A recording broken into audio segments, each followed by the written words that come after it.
So in the last class we were discussing that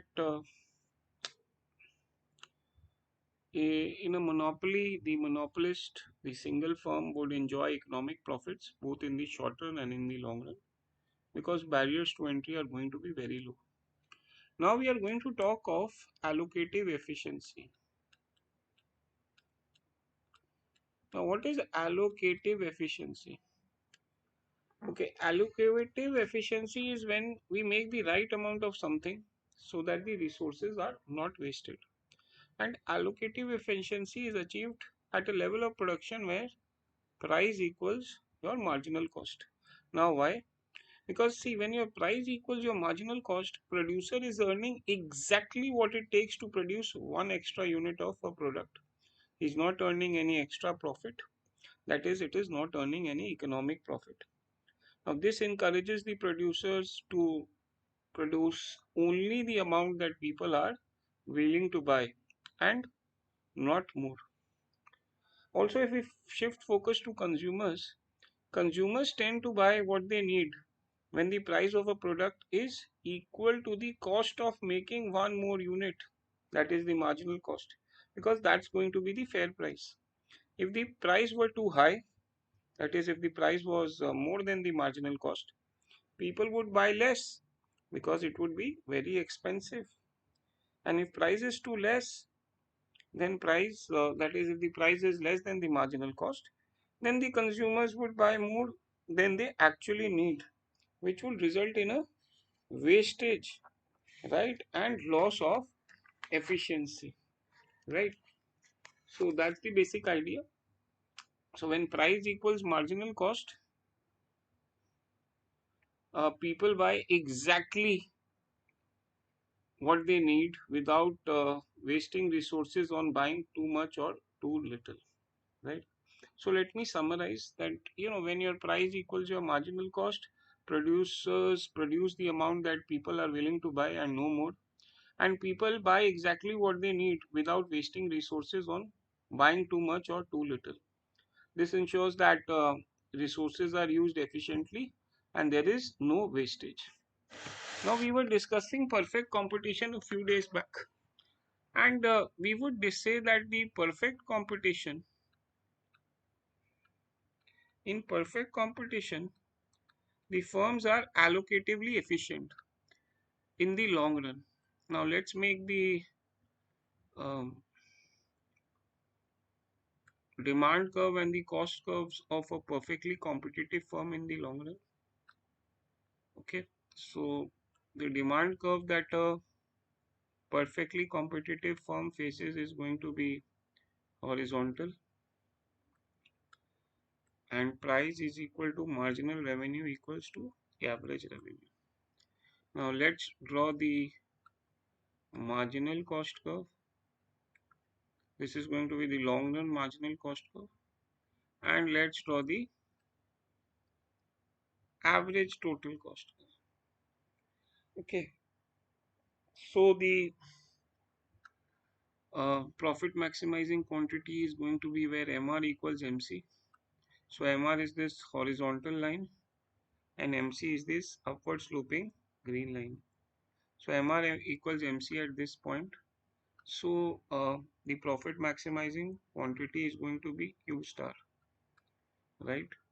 And they are going to sell Q star units at P0 price.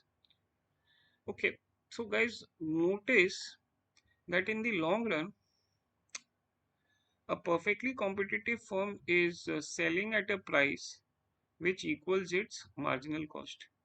As you can see this, that this price, this demand curve is intersecting this marginal cost curve at the long run level of output, that is Q star. So in the long run, perfectly competitive firms produce an output where their price equals their marginal cost. So they are allocative efficient, right. And guys, they are also, not only are they allocatively efficient, they are also productively efficient. Now why are they productively efficient? They are productively efficient because in the long run they produce a quantity where their average total cost is minimized, right? So you can see that at Q star level of production, MC is intersecting the ATC, right? This long run marginal cost curve is intersecting the ATC at Q star level of production. Q star is the long run equilibrium output of a perfectly competitive firm, right? So since marginal cost, we know that the marginal cost intersects the average total cost at its minimum, right? So here in this particular diagram we are seeing that the marginal cost is intersecting the average total cost at the long run level of output, right? So here ATC is at its minimum. So a firm in perfect competition is productively efficient as well in the long run. It's producing a quantity at which ATC is at its minimum, right? And we can say that it's operating at a minimum efficient scale. Now, what was my minimum efficient scale, guys? So basically, it's a level of output where my long run average total cost is at its minimum.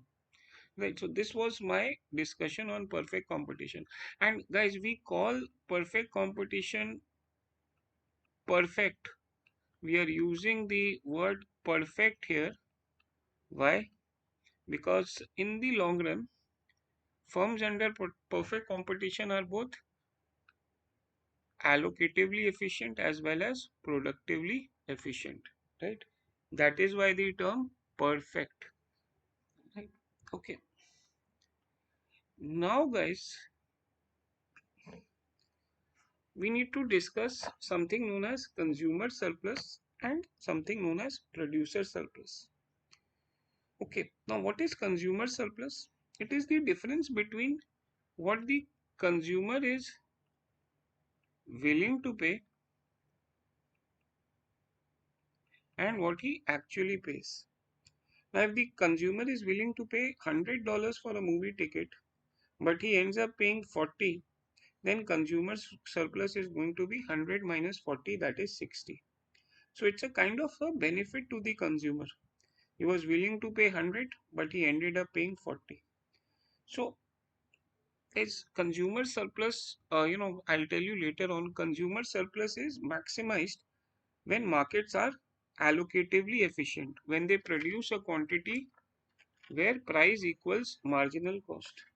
Okay, so now let's understand with the help of a graph what your consumer surplus looks like.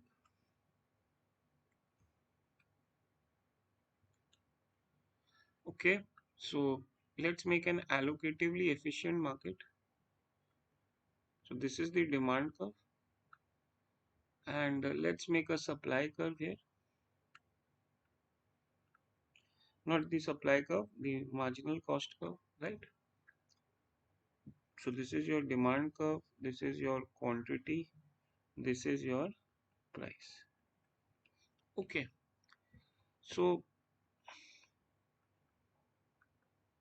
at Q star level of output and P star level of price, price equals marginal cost, right? So if the market produces Q star units, then we would say that the market is allocatively efficient. Okay, so now let's discuss what consumer surplus is. Okay, so there's some consumer was willing to buy P1 units at Q1. Someone was willing to buy Q1 units at P1 price, but he ended up paying P star, which is the market price, right? So he was willing to pay P1, but he ended up paying P star, right? So obviously P star is lower than P1, so he's um, paying less than what he wished to pay, right? So his consumer surplus is going to be P1 minus P star. Now let's say there's some other person who's willing to pay P2, but he ends up paying P star. So his consumer surplus is going to be P2 minus P star, right? Say there is some other person who's willing to pay P3, but he ends up paying P star. So his consumer surplus is going to be P3 minus P star. So this this whole area, this whole yellow shaded area is going to be the consumer surplus.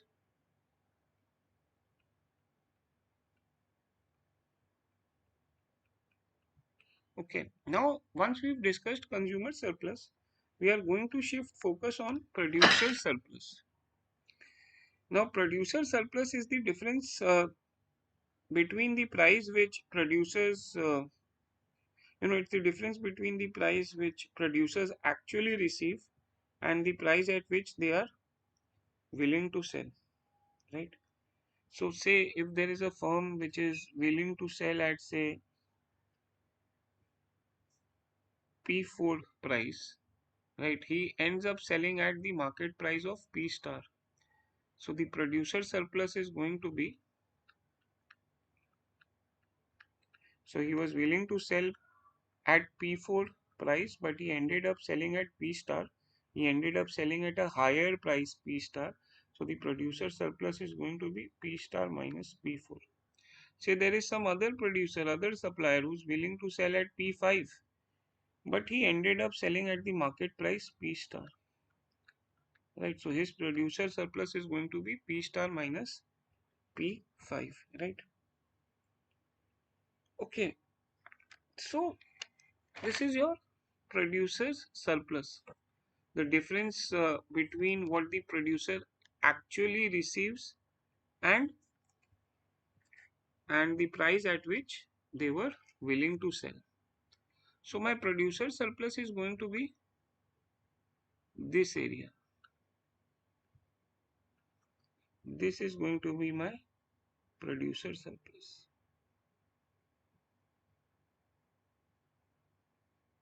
Right, so let's write this as well. This is going to be my producer surplus. And guys, when the market is allocatively efficient, we would say that the total surplus, which is the sum of consumer and producer surplus, is maximized. Okay.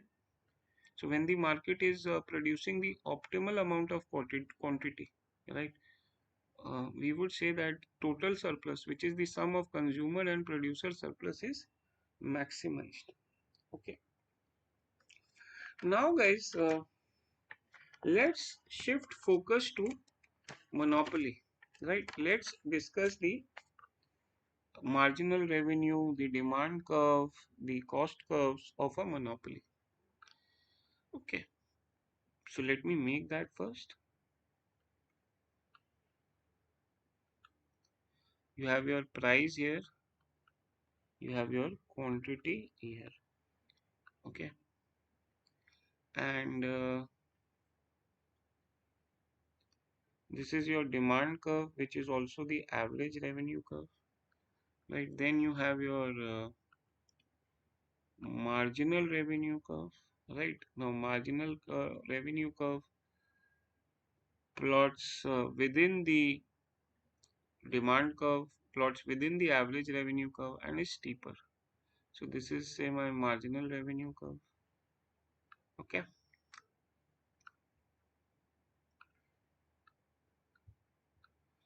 Okay. Now let me make the marginal cost curve, right? Okay, so this is how the cost curves and the demand curves and the marginal revenue curves would look for a firm that, it would look for the monopolist. Now, if this market were to be allocatively efficient, they should produce a quantity where price equals MC, right? So now price equals MC at Q star level of output, right? So if we were to be allocatively efficient, we would produce Q star units at and sell them at P star price. But guys, monopoly won't be allocatively efficient, right? The monopolist is going to maximize his profits, right? And to maximize its profits, it will produce a quantity where its MR equals MC. So he's going to produce a quantity where his MR equals MC. Okay, and since guys, uh,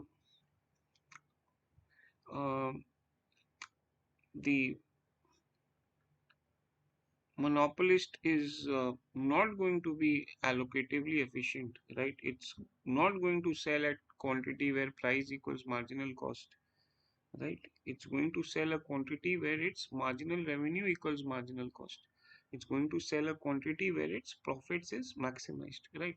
So what would happen is that the consumer surplus is going to reduce. Now you would notice that this consumer surplus, this is going to be my consumer surplus.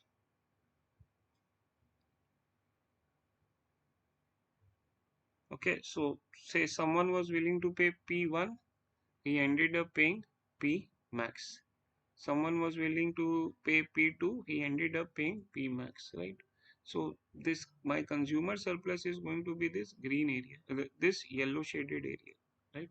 So this is going to be my consumer surplus. And my consumer surplus is going to reduce at the expense of producer surplus, right? So what is my producer surplus here? Okay, so let's shade that as well. Okay, so guys, this is going to be my producer surplus.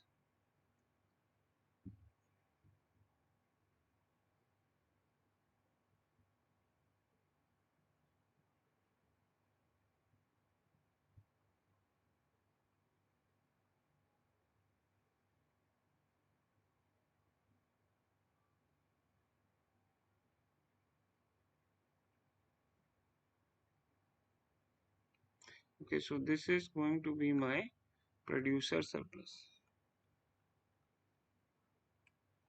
Now guys, you can compare these two graphs and you can see that the consumer surplus is reducing at the expense of the producer surplus, right?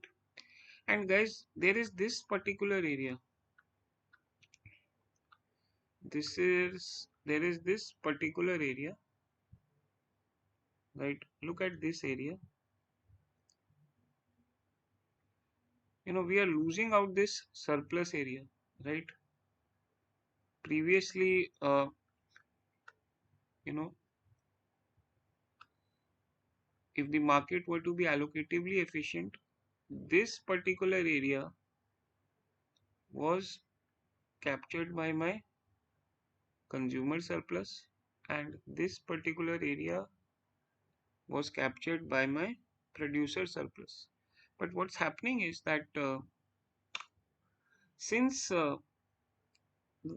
monopoly is not allocatively efficient, right? It's not producing a quantity where its price equals marginal cost. It's producing a quantity where its profits are maximized, right? So it's producing a quantity where its MR equals MC. We are losing out this area, right? We are losing out this gray shaded area. Now this gray shaded area, we'll call this as dead weight loss. Now what is this dead weight loss? Now it's the loss of surplus when the monopoly is not producing the optimal quantity, right? Yes, that is your dead weight loss, right?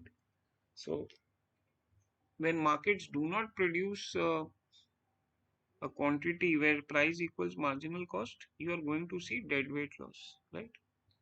So when the market does not operate the optimal quantity that the society wants, you are going to see deadweight loss. So in perfect competition, you are not going to see any deadweight loss. Why? Because in perfect competition, in the long run, what's happening is that firms are producing a quantity where price equals marginal cost, right? Okay.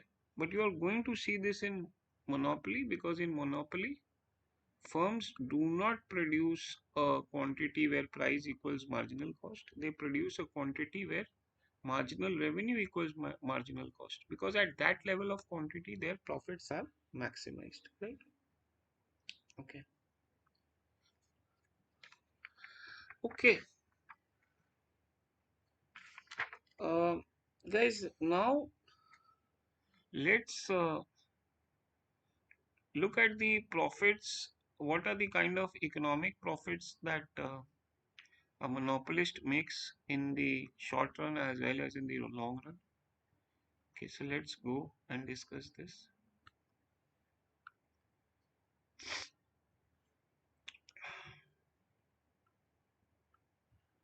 So this is the demand curve, right? Let's make the marginal revenue curve.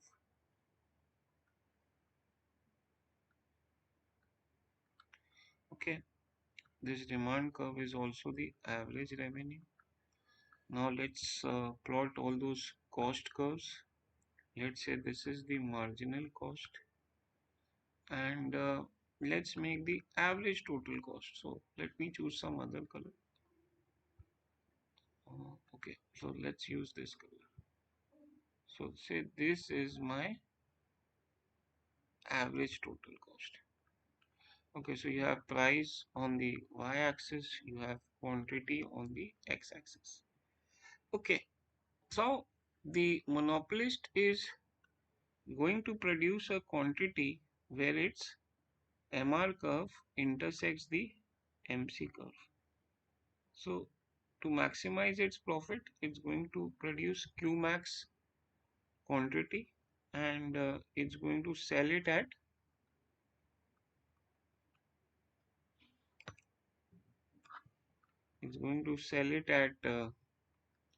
Pmax price, right? So at Pmax Qmax combination, the profits of the monopolists are going to be maximized. So let's plot the profits as well. So at Qmax level of output, average cost of the monopolist is going to be somewhere here, right? So this is going to be the average total cost of the monopolist, right? Price we know is also the average revenue. So average revenue minus average total cost is going to be the economic profits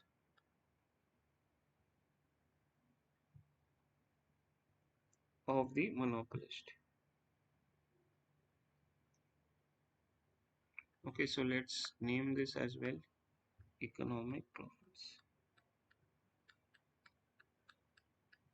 Okay, and it's going to make this economic profits in the long run as well, right? Because barriers to entry in a monopoly are very high. Okay, so if if the firm is making economic profit in the short run, then new players won't be able to enter a monopoly because barriers to entry in a monopoly are very, very high. Okay, so now guys, here the monopolist is not discriminating price, right? It's charging the same price to all its customers. So this is a non-price discriminating monopoly.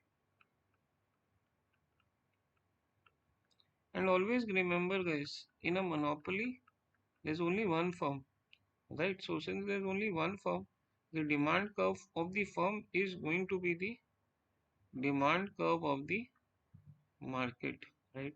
So demand curve of the firm is going to be the demand curve of the market. So we need to bear this in mind as well. Okay. Now, guys, what the monopolist can do is that it can practice price discrimination. What it can do is charge different prices to different customers, right? So now I'm going to discuss a case. Uh, I'm going to discuss a case of perfect price discrimination, right? Okay. One more thing here, guys. One more thing here. You can see that in this particular diagram, we are seeing dead weight loss, right? We are seeing dead weight loss. And the dead weight loss is going to be this particular area. It's going to be this particular area.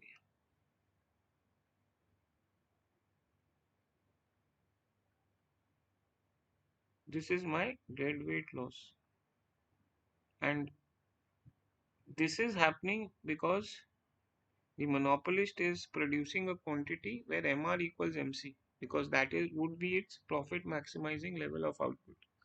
However, if the monopolist were to achieve uh, allocative efficiency, it should have produced a quantity where price equals marginal cost, which is somewhere here, right? So this is going to be my dead weight loss. So what's happening here is that the monopolist um, is it's not allocatively efficient, right? It's producing a quantity which is less than what the society wants, and it is selling it at a price which is more than what the society wants, right? And it is doing all this to make economic profits. So since it's not producing an optimal quantity, we are going to see this deadweight loss. And we also have discussed that you know the the monopolist uh, when the monopolist charges this price, what happens is that the consumer surplus reduces at the expense of the producer surplus, right? So now we are going to discuss something called perfect price discrimination, right? Okay, so let's discuss this. We'll discuss perfect price discrimination. Right now we had discussed this non-price discriminating monopoly, where the monopolist was charging the same price to every person. Okay, now let's discuss uh, perfect price discrimination. Now what's going to happen here in this perfect price discrimination, that the monopolist is going to charge whatever price the consumer is willing to pay, right? So let's make the demand curve. Okay, now here the demand curve is also going to be the marginal revenue curve. Now why? Because the monopolist is not going to reduce price to sell another unit. The monopolist is going to charge each consumer the maximum they are willing to pay, right? So let's make the marginal cost curve. Okay, so MR equals MC at somewhere here. So the profit maximizing level of output is going to be Q star. Now the question that might arise is, what's going to be the price, right? Where are we going to plot the price on this y-axis? Now remember, the monopolist is discriminating. If someone is willing to pay P1, the monopolist is going to charge P1, right? If someone is willing to pay P2, the monopolist is going to charge P2, right? So we cannot put a price on the y-axis because the price is not set at any one spot. The monopolist is selling at multiple different prices, right? Okay, so let's make the average total cost as well.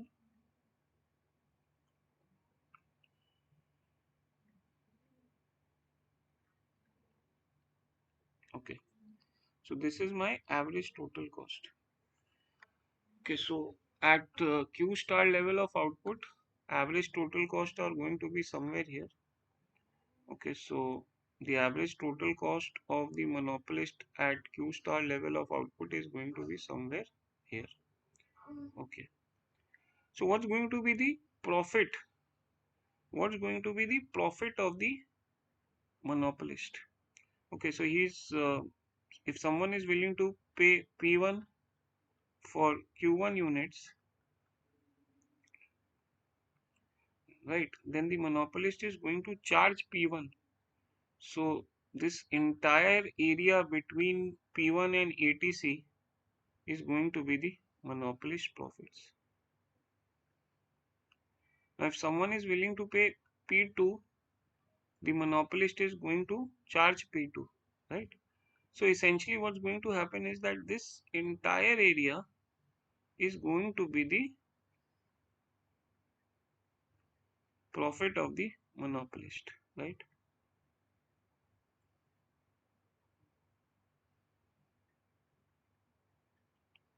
Okay, so let's name this as profit. So guys, you can see that how economic profits have increased when monopolist does perfect price discrimination, right? So you can see here that this yellow shaded here area here is the profit when the monopolist practices perfect price discrimination, and when it was non-discriminating, its economic profits were lower. Now what's going to be the consumer surplus here? Okay, so there's going to be no consumer surplus. Why? Because consumer who was willing to pay P1 ended up paying P1. Someone who's willing to pay P2 ended up paying P2. So monopolist is charging a price what an individual consumer is willing to pay. So there's going to be no consumer surplus. So this is an important point. In perfect price discrimination, we are going to see that there is no consumer surplus. Okay. And the entire consumer surplus is going to be taken over by the producer surplus. The producer surplus is going to eat the consumer surplus. Okay. And what's going to be the dead weight loss? Okay, so there's going to be no dead weight loss. Why is there going to be no dead weight loss? Because at Q star level of output, which is also the profit maximizing level of output in perfect price discrimination, right? At Q star level of output, which is also the profit maximizing level of output, price equals marginal cost, right? Okay, so there is no deadweight loss here, right? There's going to be no deadweight loss. Okay, so now guys, since we've discussed all of this, uh, let's move to comparing perfect competition with monopolistic, perfect competition with your monopoly. So guys, we have seen in this particular diagram that in the long run, a perfectly competitive firm would produce a quantity where price equals marginal cost, right? And if the monopoly was to act in the same fashion, if the monopoly was to act like a perfectly competitive market, right, then what's going to happen is, then let's make this diagram again.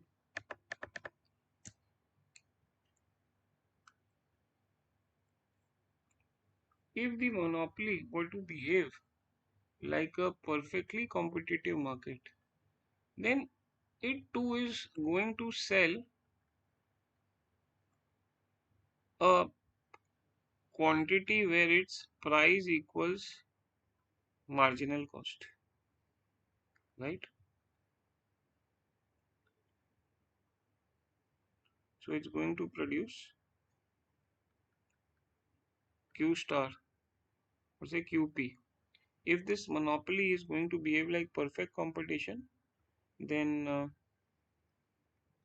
this monopoly would also produce a quantity where price equals marginal cost. So it's going to sell QP units at PP price, right? Now this is the case if the monopoly were to behave like a perfect competition.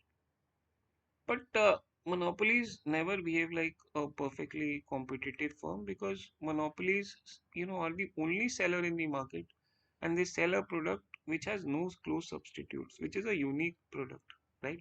So compare that to perfectly competitive market where there are a large number of people who are selling the same thing. So they are price takers, but a monopolist is a price maker, right? He's not a taker. So the monopolist is going to produce a quantity where its profits are maximized, and its profits are maximized at a point where MR is going to be maximized, where its MR equals MC, right? So this is the MR curve. So MR equals MC somewhere here.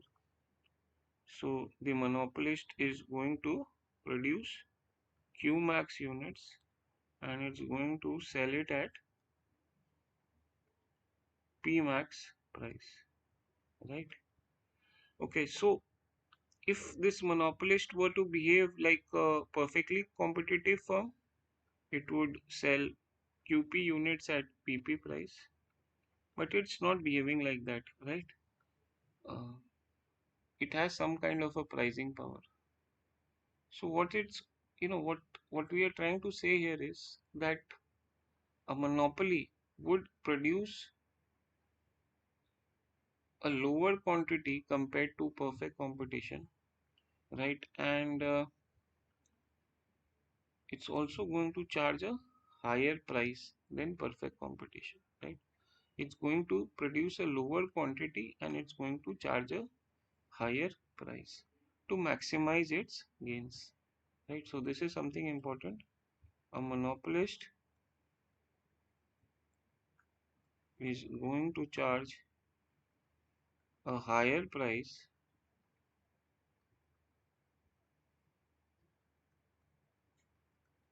and produce a lower quantity